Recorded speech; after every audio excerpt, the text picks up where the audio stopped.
तू एक साल और रह ले कबारी। मैं बस लगन नहीं लग रहा पटवारी। ये एक हमारे भाई ने भेजा हमें। और ये शायद हमारे बाबा हिमाचल में अपनी मट्टी से बोल रहे हो। तो यार पटवारी, एसडीएम, डीएसपी लगना है तो अभी से मेहनत कर लो। अच्छी अच्छी बातें पढ़ाई जा रही है, इनको सीख लो, जिंदगी में काम आएंगी सर। सो कल हमने यहाँ पे छोड़ा था जी इकोनॉमिक्स को, base rate and MCLR calculate और समझना था हमने। So base rate, what is base rate Hindustan में? फिर से बना लेते चलो अपने वाला नक्शा। हिंदुस्तान में सर एक बहुत बड़ी समस्या है, गरीबी, poverty and in equality sir, and ma'am and sisters and brothers. So in equality एक बहुत बड़ी प्रॉब्लम है। आप बैंक के मैनेजर हैं साहब, आपके पास लोन लेने आया एक बंदा बिल्कुल ही फटे कपड़ों में, गरीब सा, बोल रहा है यार मेरी नौकरी चले गई है, मुझे थोड़ा सा लोन दे दो, मुझे खाना खाना है, प्लीज लोन दे दो थोड़ा सा मुझे, और मेरी रिटर्न है जी 50,000 रुपये साल की। एक तरफ आ रहे मुकेश भाई अंबानी अपनी 50 करोड़ की गाड़ी में उतर रहे हैं और आपको कह रहे हैं भैया लोन दो जरा। आप उनके आते ही खड़े हो जाते हो कि भाई साहब अब आप बताओ मतलब कितना का लोन चाहिए आपको। सो ही सेज देख बेटा ये 10 करोड़ दे दे मुझे, 10 करोड़ दे दे, 4% इंटरेस्ट दूंगा बस, बाय बाय। एंड यहाँ पे गरीब को आप बोलते हो भैया 5,000 दे देता हूँ पर आपसे 18% इंटरेस्ट लूंगा। सो अब आपने अंबानी जो पहली अमीर है उससे ब्याज लिया 4% और गरीब से लिया 18%। सो ये क्या हो गया जी, आपने अंबानी के लिए अपने रूल्स ही चेंज कर दिए। तो आरबीआई ने कहा ऐसा ना हो, तो एक बेस रेट बना दिया कि भाई साहब चाहे अंबानी आए, चाहे अंबानी अडानी कोई भी होए, बेस रेट ऐसा रेट है जिसके नीचे the bank cannot lend. The bank has to declare a base rate below which it is not allowed to lend, right? So RBI introduce the concept of base rate when in 2011। अब ये MCLR भी change हो गया, इसकी भी बात करेंगे, don't worry. So concept है क्या जी, इससे नीचे नहीं लोन दे सकते इस ब्याज दर से। सो आरबीआई ने इंट्रोड्यूस कब करा है साहब? 2011 में जी। And to ensure that each bank sets its own base rate below which it should not lend, as I said, the reason behind the base rate was that if the best customers are lent at low rates, others like small industry will be charged very high, as I said in the example. Then RBI introduced the marginal cost of funding based rate. Marginal cost of funding based rate का क्या मतलब है sir? कि marginal, मैंने शुरू में पहले lecture में बताया था अगर आपने नहीं देखा, marginal in economics means additional. Suppose ये कस्टमर आया मेरे पास 100 रुपए लोन लेने, तो बैंक ने इसे 100 रुपए दिए, ये 100 रुपए एडिशनल 100 रुपए बैंक के पास आए कहाँ से? सपोज हमने ये सेविंग्स के यूज करे और ये सेविंग्स वाले बंदे को, अकाउंट होल्डर को, हम 6% ब्याज दे रहे थे। सो 6% ब्याज इस कॉस्ट क्या हो गया, इस 100 रुपए की कॉस्ट होगी। तो ये 100 106 का तो एक हक पे पड़ा। दूसरा ऑपरेटिंग कॉस्ट, जो भाई साहब मैनेजर है उसको सैलरी भी दोगे, सो इस 100 रुपए का हिस्सा कितना होगा सैलरी में? लेट्स से भी 106 रुपए वो, 1 रुपए ऑपरेटिंग कॉस्ट और 2 रुपए प्रॉफिट। ऐसी सारी चीजें करके हर बैंक को अपना एमसीएलआर कैलकुलेट करना है, marginal cost of lending rate. Again this is similar to base rate but इसमें more comprehensive calculation, right? MCLR is based on what? Current cost of funds, as I said, right? And overall cost of funds क्या होगा जी? जो मैंने अभी बात करी, operational cost, profit and the source of funds and the end also the cost you have for the fund, any kind of additional cost, right? And ये ऐसा कर क्यों रहे हैं जी, बेस रेट चला रहे हैं? ये यहां से कहानी शुरू हुई थी एक्चुअली 1994 में हमने इंट्रोड्यूस करा प्राइम लेंडिंग रेट। इसमें प्राइम का मतलब था कि प्राइम बेस्ट कस्टमर्स को भी, अंबानी को भी, आप कम से कम कितना दर दोगे, कितना ब्याज दोगे, कम से कम कितना रेट पे लोन दोगे, वो बताओ हमें पीएलआर में। बट इसमें चालाकी क्या हुई जी, आरबीआई अपना रेट चेंज करता था, बैंक्स प्राइम लेंडिंग रेट फिर भी चेंज नहीं करते थे। अगर आरबीआई इंक्रीज भी कर रहा है अपना इंटरेस्ट रेट, रेपो रेट जो मैं कह रहा था, फिर भी बैंक्स अपना ये इंक्रीज नहीं कर रहे, बल्कि बाकी कस्टमर से ले ही जा रहे हैं। सो बेसिक बेसिक आइडिया क्या है जी? हमने ऐसी बात करी थी, आरबीआई, उसके नीचे बैंक्स, उसके नीचे कस्टमर्स। सो अगर आरबीआई रेपो रेट बढ़ाता है तो बैंक्स को भी इंटरेस्ट रेट बढ़ाना चाहिए और कस्टमर को भी महंगा मिलना चाहिए लोन। अगर RBI on the other hand rate घटाता है तो बैंक्स को भी घटाना चाहिए और कस्टमर को भी घटाना चाहिए। सो आरबीआई की पॉलिसी कस्टमर तक पहुंचे, that is called monetary policy transmission. But जी ऐसा नहीं हो रहा था। पहले हमने इसके लिए किया 1994 में पीएलआर स्टार्ट, ये फेल हो गया तो BPLR start, benchmark prime lending rate की, बताओ जी बताओ। देन हमने जो पीछे पड़ा बेस रेट 2010-11 में, 2010-11 के सेशन में आया, फिर ये भी फेल हो गया जी। अब एमसीएलआर लेके आए हम कि मोर कॉम्प्रिहेंसिव। अब ये भी सर बिल्कुल सक्सेसफुल नहीं हो पाया मॉनेटरी पॉलिसी ट्रांसमिशन में, इसलिए हम एक्सटर्नल बेंचमार्क अब एनफोर्स कर रहे हैं। It is under the making, it is under the enforcement sir, right. So what is done in this external benchmark, अभी हम इसकी बात भी करेंगे कि भाई साहब आपने तो रेपो रेट की माननी नहीं है, तो आप अपना ब्याज दर खुद ना कैलकुलेट करो, आप किसी एक्सटर्नल बेंचमार्क से इसे लिंक कर लो। For example the 16 day treasury bond yield, जो ट्रेजरी बॉन्ड का यील्ड है उससे आप लिंक कर लो, या फिर आप रेपो से लिंक कर लो। So you have to link. जब ये ऊपर जाएगा तो आपको ऊपर जाना ही जाना पड़ेगा, जब ये नीचे जाएगा आपको नीचे जाना ही पड़ेगा, चाहे इससे लिंक कर लो। 3-4 बेंचमार्क्स दे दिए, क्या मुद्दा क्या है जी? Monetary policy transmission, right. So कौन से बेंचमार्क्स दिए हैं? 4 बेंचमार्क्स दिए हैं सर, याद रखना इसको, 4 benchmarks under the external benchmark system. Repo rate और 91 day treasury bill, 182 day treasury bill और एनी अदर बेंचमार्क किसके द्वारा प्रोड्यूस्ड, किसके द्वारा? Financial benchmarks private India limited. Please please please keep this in mind always. And in order to ensure transparency, standardization, and ease of understanding of loan products, a bank must adopt, must है जी word, करना ही करना पड़ेगा, right? Must adopt an external bank benchmark within a loan category. Within a loan category, adoption of multiple benchmarks by the same bank is not allowed within a loan category. So अगर house loans हैं, चाहे Ambani house loan ले रहा है चाहे गरीब ले रहा है, आपको एक ही एक्सटर्नल बेंचमार्क यूज करना पड़ेगा, right sir. And reserve requirements, what are reserve requirements, why are they there? So bank basically करता क्या है जी? ये रहा एक बैंक, अभी बैंकिंग डील भी करेंगे अच्छे से। और ये जी आया एक बंदा, इसके पास तनख्वाह ज्यादा थी, इसने बैंक में नोट डिपॉजिट करा दिया जी।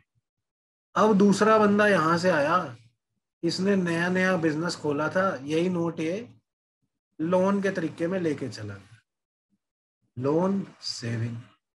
सो ये डिपॉजिटर था साहब, ये जस्ट ए सेकेंड सॉरी, ये सर डिपॉजिटर था और ये वाला बंदा बोरोवर था। सो बैंक ने क्या करा? बिचौलिया, इंटरमीडियरी, इफ यू से इंटरमीडियरी हो गया बैंक। सो बैंक बेसिकली सेविंग वाले को ब्याज देगा, इससे ब्याज लेगा। सो इसको लगभग 4% देगा, इससे लगभग लेट्स से भाई 7% ले रहा है या 8% ले रहा है, जो बाकी बचा 4 और 8 में वो बैंक का प्रॉफिट। सो बैंक बेसिकली क्या करता है? सेवर के पैसे आगे लेंडर्स को देता है। बट ये लेंडर बड़ा चालाक था, ये यूके जाके बस गया, लोन लेके भाग गया और यूके में जाके बस गया, वहां पे मैच देखता हुआ पाया गया जी। सो अब क्या हुआ? ये 100 रुपए तो गए, बैंक के पास जो नोट आए थे, भाई साहब ने डिपॉजिट करे थे लेट्स से 100 रुपए, ये तो गए, भाग गए। अब ये सेवर डिपॉजिटर के घर में शादी थी इसकी बच्ची की, लेट्स से इसकी बच्ची थी एक बड़ी क्यूट सी बच्ची थी, इसकी शादी थी जी। अब इसने कहा जी लाओ जी बैंक मेरे पैसे दे दो, मैंने बच्ची की शादी करनी है। अब बैंक क्या कहेगा? ये भागने वाले को पकड़ लो आप, नहीं ना, बैंक को तो देने पड़ेंगे। तो इसीलिए क्योंकि बैंक बिचौलिया है और पब्लिक के डिपॉजिट्स रखता है, इसीलिए रिजर्व रिक्वायरमेंट्स होती हैं बैंक के पास कि अगर आपने लेट्स से आपके पास 1000 रुपए डिपॉजिट है और आपने इसे लोन पे देना है, तो पूरे 1000 के 1000 नहीं दे सकते आप, आपको इसमें से सीआरआर रखना पड़ेगा, कैश रिजर्व, एसएलआर लिखना पड़ेगा। स्टैट्यूटरी लिक्विडिटी रेशियो, एसएलआर रखना पड़ेगा, सीआरआर रखना पड़ेगा, आजकल नवा जो चल रहा है बेसल नॉर्म्स के हिसाब से सीआरएआर रखना पड़ेगा। सो रिजर्व्स क्यों रखने, कि जो वो बेचारा डिपॉजिटर था जब उसे जरूरत पड़े तो उसे पैसे अपने वापस मिल जाए, पब्लिक के डिपॉजिट्स भाग ना जाए सारे के सारे। और अगर भाग गए तो लोगों का बैंकों से विश्वास ही उठ जाएगा, दिवालिया बोल जाएगा बैंकों का, एंड लोगों का विश्वास उठ जाएगा। That's why sir. So fractional reserve banking सिर्फ इंडिया में नहीं है, it is a global norm in which banks keep a fraction of total deposits of the bank as reserves. Deposits का रिजर्व कुछ फ्रैक्शन रख लेते हैं that are not to be lent to the public and they are periodically changed. Aim क्या है इनका? Price stability, providing loans to government SLR के through, safety of banking operation, depositor का पैसा वापस करना है, मैनेजमेंट ऑफ लिक्विडिटी रिजर्व काम आएगा, management of interest rate again reserve काम आएगा, चेकिंग स्पेकुलेशन की कोई ज्यादा पैसे फ्री में मिल रहे हैं या सस्ते में मिल रहे हैं, सट्टे मारने न लग जाए लोग, शर्तें लगाने न लग जाए। So, under reserve requirements, there are two major instruments in India nationally. Globally, CRAR जो हम follow कर रहे हैं, that is also reserve requirement. Right? उसकी बात बाद में करेंगे international economics में. So, SLR, statutory liquidity ratio and CRR. SLR and CRR को यहाँ पे भी एक बार ही समझ लो। CRR का मतलब है कैश सेफ रखना, कुछ अमाउंट ऑफ कैश आरबीआई में डिपॉजिट करा दो, अगर आपको लोड पड़ी डिपॉजिटर को वापस करना हो आरबीआई हेल्प कर देगा। एसएलआर का मतलब है कि गवर्नमेंट भी तो वेलफेयर गवर्नमेंट है ना, इसे भी तो पैसे चाहिए। सो कुछ amount of depositor money SLR में सिक्योरिटी स्टैट्यूटरी लिक्विडिटी रेशियो के तहत सरकार को ही लोन जाता है। सो डिपॉजिटर का पैसा सरकार को क्या, सरकार ने से वेलफेयर में यूज कर लिया, राइट? और कभी बैंक को वापस चाहिए हो तो वापस कर दिया जी, राइट सर? सो एसएलआर इसका मतलब क्या है जी? It is a portion of time और fixed deposits and demand liabilities. ये बैंकिंग में करेंगे सर, एग्जैक्ट मीनिंग क्या होता है इनका, डोंट वरी, बट इसे अभी अभी के लिए डिपॉजिट्स मानो। टाइम फिक्स्ड डिपॉजिट वैसे एफडी होता है, डिमांड लाइबिलिटीज जैसे सेविंग अकाउंट हो गया हमारा, बट चलो अभी इसे डिपॉजिट ही मान लो। Saving and current deposits of the banks that they should keep in form of, sir ये ध्यान देना, SLR is kept in form of RBI approved liquid assets like government securities, gold, etc. Right? SLR securities में होती है sir, securities में generally ज्यादातर securities. CRR सिर्फ cash में होता है, राइट? और CRR पे ब्याज नहीं मिलता, SLR पे तो ब्याज मिलेगा ही मिलेगा जी अगर आप गवर्नमेंट सिक्योरिटीज लोगे, right? Please remember this. Excess CRR balance is also to be treated as liquid assets for purpose of SLR. Let's say आपने 1000 रुपए CRR डिपॉजिट करानी थी, आपने 10,000 करा दी, तो वो भी SLR मानी जाएगी, right? SLR aims to ensure what? That the need of government funds is partly but surely met by banks. Main objective क्या है जी? टू कंट्रोल बैंक क्रेडिट की फालतू में ना दी जाए, to ensure solvency, to make commercial banks to invest in government securities, and change in SLR is a long term basis signal for the economy. आप मुझे बताएं, SLR अगर इंक्रीज कर दें तो क्या आरबीआई चाहता है मनी सप्लाई इंक्रीज हो कि डिक्रीज हो? अगर मैंने SLR आरबीआई ने इंक्रीज कर दी sir, so does RBI want increase in money supply और decrease in money supply? Please tell me in the comment section. Then CRR, sir. So CRR is used for liquidity management and monetary tool to regulate money supply. It is a portion of bank deposits that a bank should keep with RBI in cash form. So RBI के पास in cash form होता है जी. And CRR deposits earn no interest. Please remember, ये paper में आ जाता है. The more the CRR, the less the money available for lending by the banks. So CRR बढ़ती है तो मनी सप्लाई कम होती है जी, right? Inversely proportional. If inflation is high, generally inflation के टाइम रेपो लाते हैं, बट अगर बहुत हाई हो जाए then CRR might be increased, right? And CRR govern करने वाला जी provision of section 42 RBI act 1934 है जी, but this is not so necessary, RBI act 1934 for HAS exam. And CRR is short term liquidity management tool, SLR is long term, right sir? So incremental CRR जब demonetization हुई ना, कब हुई थी sir demonetization? बताना मुझे जरा comments में। राइट, सो जब डीमोनेटाइजेशन हुई ना, सो क्या हुआ, कितनी सारी जनानियों ने हजारों लाखों रुपए निकाले, कहाँ कहाँ से, कितने सारे आदमियों ने हजारों लाखों रुपए निकाले, जो दिखा रहे थे अपनी इनकम 50,000 रुपये साल, पूरे साल में, वो एकदम से बैंक में डिपॉजिट कराने पहुंच गए जी 15 लाख रुपए, 500 और 1000 के नोट में। अरे भाई, ये क्या हो गया? तो एकदम से बैंकों में पैसा ही पैसा भर गया, नोट ही नोट भर गए, नोट ही नोट। सो अब बैंक क्या करता? बैंक सारा लोन दे देता। अगर सारा कैश एकदम से लोन मिल जाता तो लिक्विडिटी तो बर्स्ट कर जाती सर, लिक्विडिटी तो बहुत ही ज्यादा हो जाती है एकदम से बिजनेसेस के पास। तो इन्फ्लेशन कैसे बढ़ जाती? इन्फ्लेशन तो स्काई हाई हो जाती है और लोगों के पास पैसे नहीं थे। राइट, सो बैंकों से क्या कराया आरबीआई ने? आरबीआई ने कहा जी जितना भी डिपॉजिट आया ना, इसको 100% सीआरआर दे। ये इंक्रीमेंटल सीआरआर कितनी है? 100%। अगर आपके पास 1 लाख रुपए कैश आया ना डीमोनेटाइजेशन वाला, तो ये सारा का सारा 100% सीआरआर में रख दिया, क्योंकि उन्हें एक्सेस कैश कैश को हैंडल करना था। राइट, एंड उस टाइम फिर सीआरआर की बैंकों को नुकसान हो जाएगा, तो उन्हें इंटरेस्ट रेट भी दिया गया। CRR at the time was retained at 4%, and banks, not sorry, I repeat that, not interest rate on CRR, but banks were given amounts out of that money for their operational expenses as well. But 100% CRR was imposed. That was incremental. So this can be done at a certain time where there is a change or emergency. तो CRR और SLR का comparison please पढ़ लेना, ये पढ़ाया मैंने अभी। CRR is percentage of money which bank has to keep with central bank in form of cash. SLR government securities था जी। रिजर्व्स का फॉर्म क्या है? CRR कैश, SLR कैश भी हो सकता है बट ज्यादातर गवर्नमेंट सिक्योरिटीज एंड गोल्ड होता है। Right, and state government securities भी होती है, प्लीज ध्यान रखना, हमारे हिमाचल की भी हो सकती है। Effect, it controls excess money flow, CRR excess money flow. ये क्या करता है जी? गवर्नमेंट को बेसिकली लोन दिलाता है। Then maintained with RBI CRR, SLR bank खुद रखता है बिकॉज वो तो बॉन्ड ही है ज्यादातर। And regulates liquidity, regulates credit growth. Banks do not earn any interest on CRR, banks earn interest, please ध्यान रखना, एसएलआर पे इंटरेस्ट मिलता है। इस टेबल को अगर आप पिछली एक्सप्लेनेशन और क्रोनोलॉजी और वीडियोस नहीं देख रहे ढंग से, तो इस टेबल को आराम से पॉज करके पढ़ लेना। Then open market operations. अब आरबीआई ने सीआरआर एसएलआर यूज करा बट लिक्विडिटी को और मैनेज करना है, तो आरबीआई क्या करेगा? बॉन्ड्स, जेम्स बॉन्ड नहीं, ये कागज है जी। बॉन्ड का मतलब होता है कागज जिस पे लोन लिया जाए।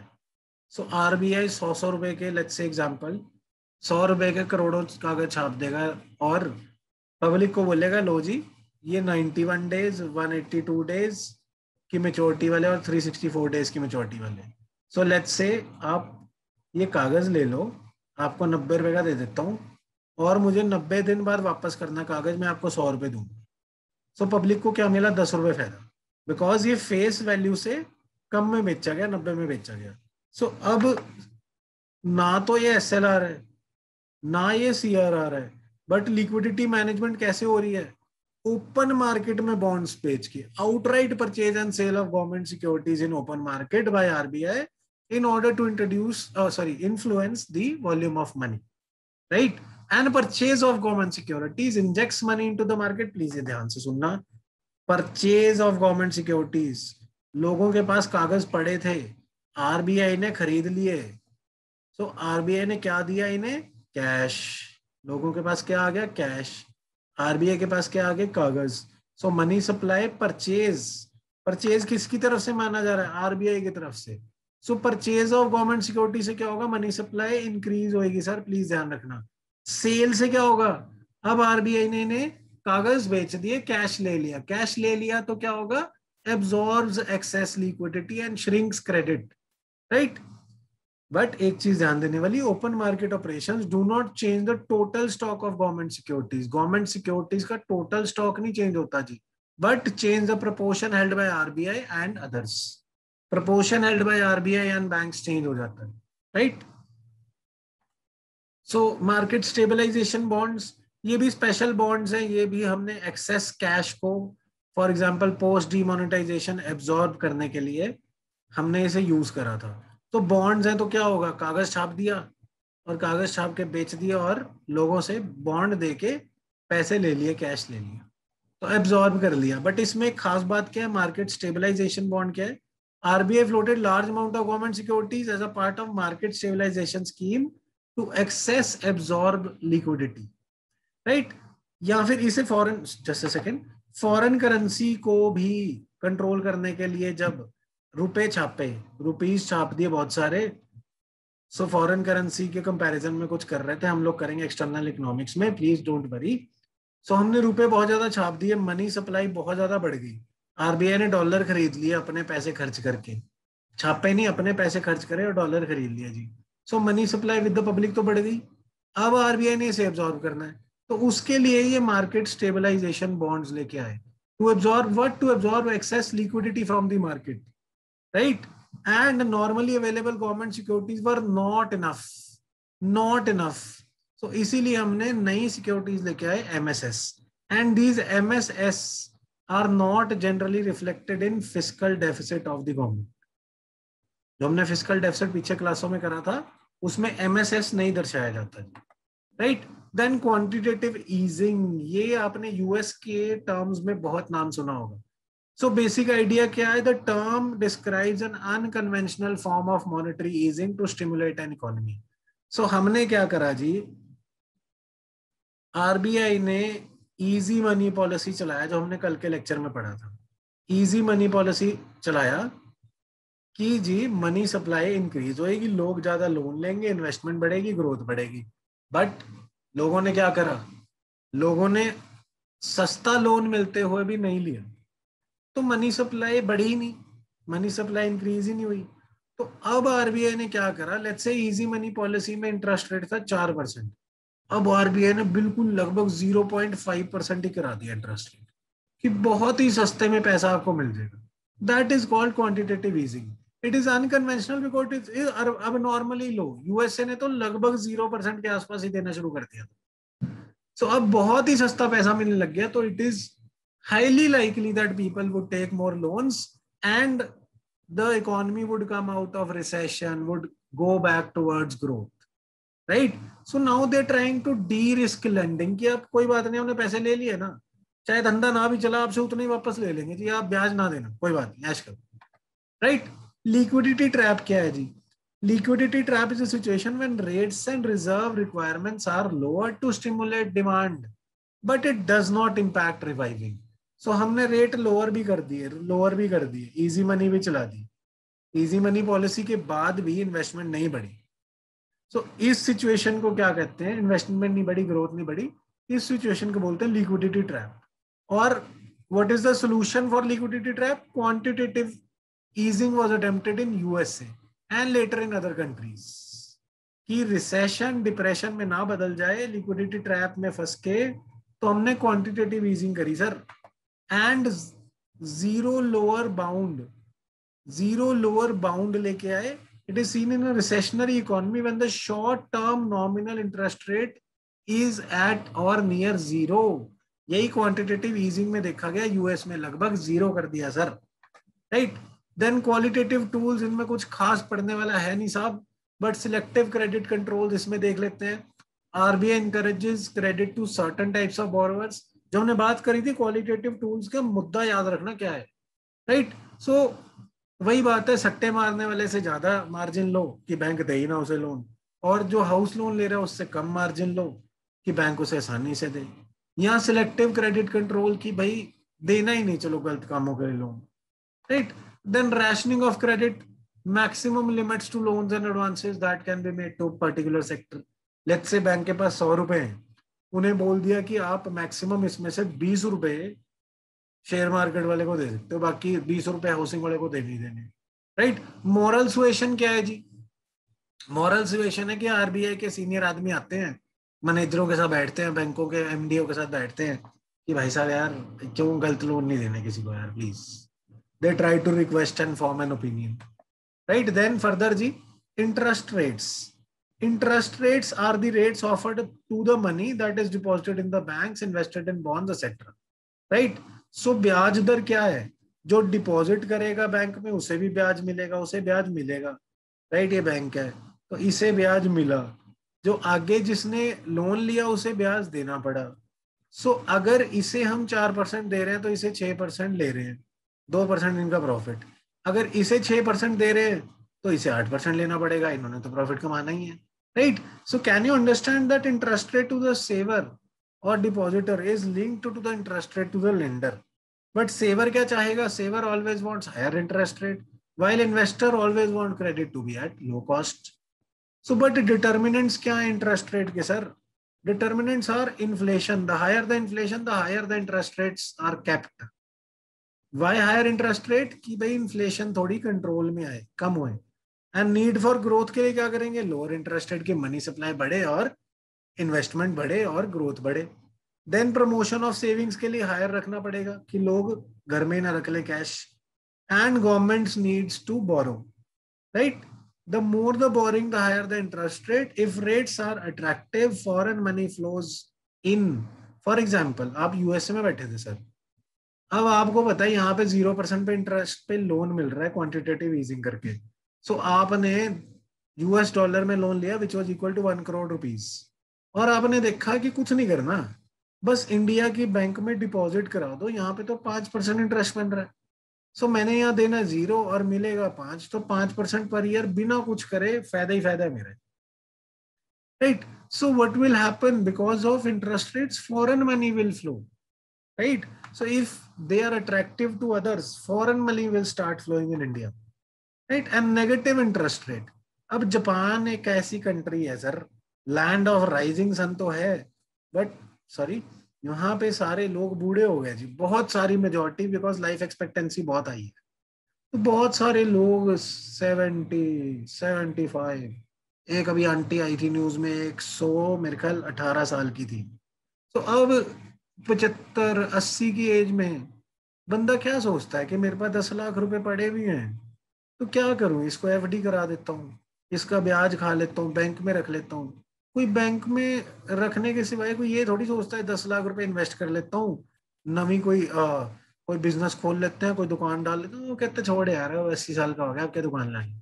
तो मेजोरिटी ऑफ जनता अगर 80 साल की होगी, तो अब बैंक में सारे जाके सेविंग करी जा रहे हैं, लैंड लेने वाला कोई है नहीं, तो बैंक तो फेल हो जाएंगे, बिकॉज उन्हें सिर्फ ब्याज देना ही देना, मिल तो रहा ही नहीं। सो इन्होंने क्या करा सर, नेगेटिव इंटरेस्ट रेट चला दिया कि अगर आप बैंक में 100 रुपए डालोगे तो आपको साल बाद 98 वापस मिलेंगे, just an example.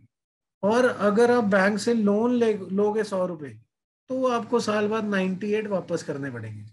So saving का नुकसान हो गया जी, लेंडिंग का फायदा हो गया।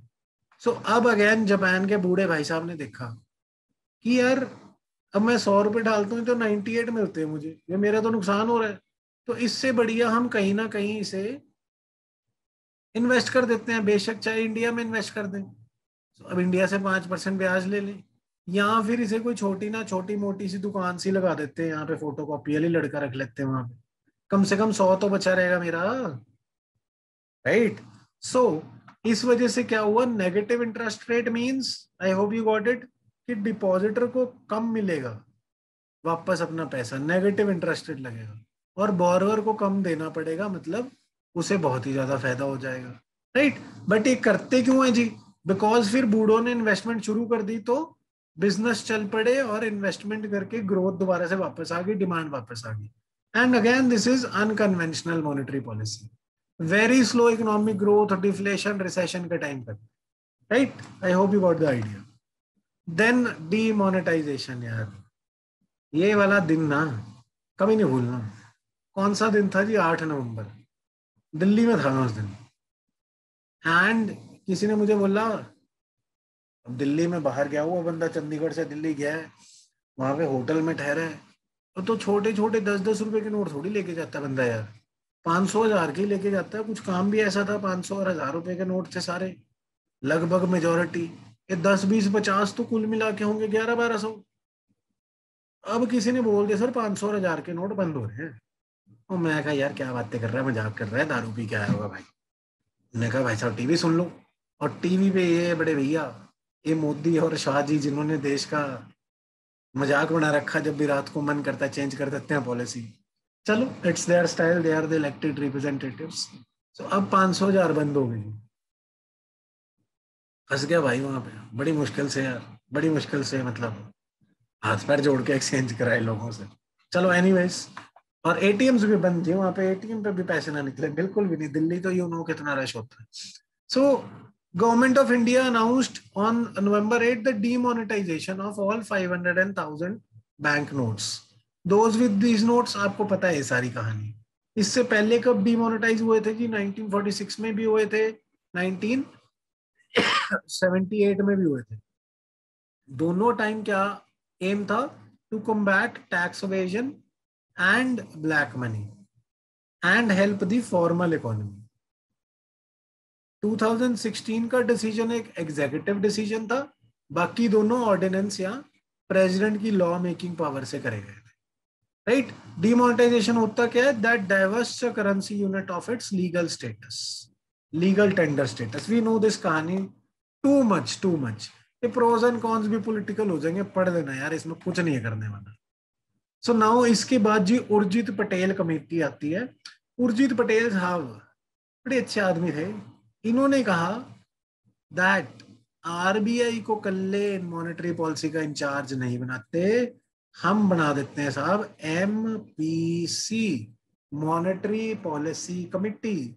तो उर्जित पटेल ने बोला कि मॉनेटरी पॉलिसी कमिटी बना दो, और इसमें क्या करो, इन्फ्लेशन टारगेटिंग स्टार्ट कर दो। The target for inflation being set at 4% with a plus minus band of 2% CPI के हिसाब से, कंज्यूमर प्राइस इंडेक्स। ये बताऊंगा आगे इन्फ्लेशन में क्या होता है। The nominal anchor should be defined in terms of CPI inflation, as I said above, right? And fiscal deficit as a ratio to GDP is to be brought down. So deficit कम करना है, right? And monetary policy के decisions कौन लेगा? कल्ला RBI नहीं, but एक committee बना दो, चाहे उसका हेड गवर्नर ऑफ आरबीआई ही रहे। Right? Monetary policy committee. So 2016 में government of India amended the RBI act to create MPC.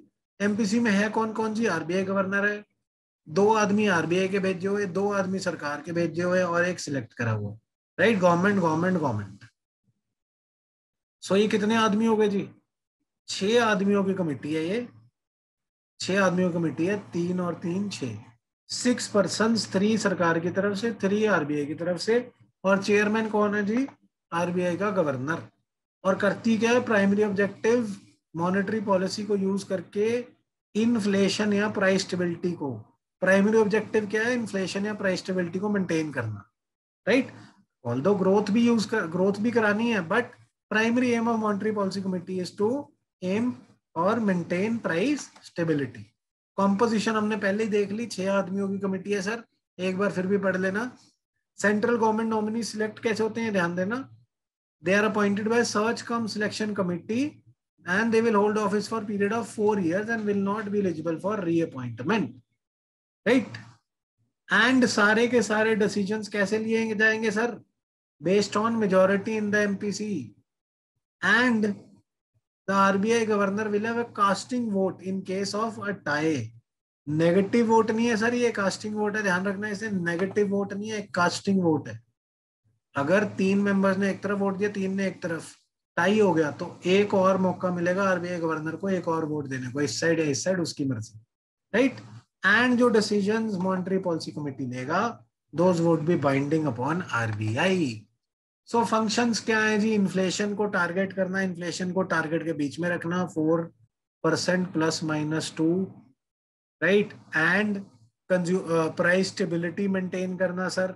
And अगर ना मेंटेन हो पाई इन्फ्लेशन, तो आरबीआई को एक्सप्लेनेशन देनी पड़ेगी, भाई मॉनेटरी अगर 2 क्वार्टर्स लगातार इन्फ्लेशन अपने टारगेट से मिस हो गई, तो इसे मॉनेटरी पॉलिसी फेलियर माना जाएगा और आरबीआई को एक्सप्लेनेशन देनी पड़ेगी। एंड 3 स्पेसिफाइड 3 कंसेक्यूटिव क्वार्टर्स में, सॉरी 2 नहीं 3 कर लेना सर इसे प्लीज, 3 क्वार्टर्स में अगर लगातार फेल रही टारगेट से, तो मॉनेटरी पॉलिसी फेलियर माना जाएगा और आरबीआई को रिटर्न में रिजल्ट देना पड़ेगा भी क्यों हुआ ये failure. Right? Further RBI has to publish a monetary policy report every 6 months. Report हर 6 महीने, explaining the sources of inflation, भी कहां से आई, फोरकास्ट की आने वाला कितना हो सकता है इन्फ्लेशन का अगले 6 से 18 महीने sir, right. And MPC decides the change to be made of the policy rate so as to contain, repo rate था ना पॉलिसी रेट, सो इन्फ्लेशन को कंट्रोल करने के लिए अभी बढ़ाने की लोड़ है या घटाने की लोड़ है। Then minutes of the MPC meeting are published by RBI after 14 days. Governor RBI chairman है ना, तो पब्लिश आरबीआई करता है। In addition, subsequent to the MCB meeting, RBI has to publish a document explaining the steps to be taken by it to implement the decision of MPC. Implement तो RBI करेगा ना, monetary policy committee तो सिर्फ एक suggestion देके चलेगी, भी अब ये होना चाहिए, अब ये होना चाहिए। इंप्लीमेंट तो आरबीआई करेगा, राइट। सो एडवांटेजेस क्या है जी मॉनेटरी पॉलिसी कमेटी के? Committee can represent different view points. कल आरबीआई के डायरेक्टर की गवर्नर की हेजमनी नहीं होगी sir, it can have different view points. Second, spreading the responsibility कि कल आरबीआई के डायरेक्टर को या गवर्नर को क्यों फंसाया। Third, committee will ensure broad monetary policy continuity. Fourth, it leads to institutionalising the process of monetary policy formulation, right. Institution बना दिया sir, right sir. So going further, ये हम रिजर्व बैंक ऑफ इंडिया से sir कल से tomorrow will continue with this. I hope monetary policy committee हम लोग follow कर पा रहे हैं। थोड़ा सा क्लासों में तेज चल रहे हैं अभी हम, क्योंकि पेपर लगातार पास पे पास आई जा रहा है, और हमने प्रीलिम्स का सिलेबस प्रीलिम से 1 महीना पहले तक एम करना है कि खत्म कर दें। अगस्त में जाते जाते हम लोग इसे खत्म कर देंगे sir, that is our aim, right. सितंबर में पेपर है, अगस्त से पहले पहले ही हम कोशिश कर रहे हैं कि प्रीलिम का, करंट अफेयर्स का और टेस्ट सीरीज खत्म कर दें, कि आप लोग प्रैक्टिस कर सकें, उसके बाद रिवाइज कर सकें, उसके बाद और बहुत अच्छे से रैंक ले सकें। और जो शुरू में मैंने बोला था, कवारी को पटवारी या एसडीएम बन के फिर सुखी परिवार और हसमुख और सुख और हिमाचल में खुशियां बिखेरे। So thank you so much everybody, see you next time. Until then, thank you so much for watching.